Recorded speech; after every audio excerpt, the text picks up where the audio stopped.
Welcome to day 8 of Counter the Noise in Dhul Hijjah. The topic for today is, now that we're an emotionally safe adult, what is it they need from us in that moment?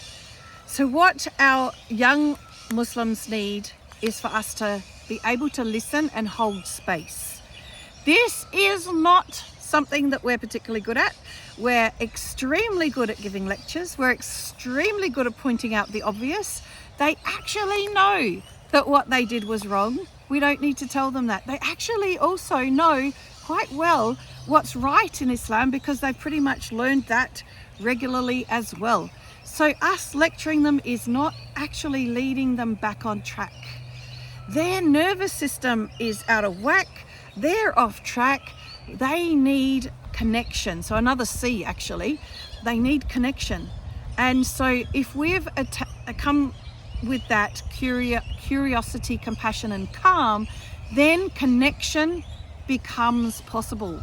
And they need that time for that connection to establish. So don't expect answers immediately.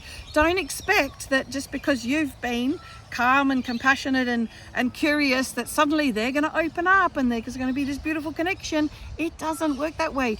There's already a mistrust there. There needs time for that trust to build before that connection is there. And how do we build trust? We build trust by listening. We build trust by listening and not blowing up.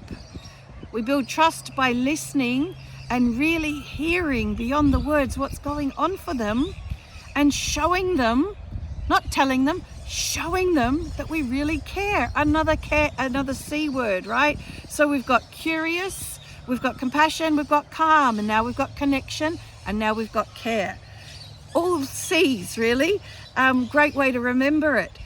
So next time you're faced with a moment, and by the way, our teens will not open up when we want them to. They will open up when they're ready, and we need to drop everything and listen in those moments. Sorry to say, it's on their terms, not ours. And listen.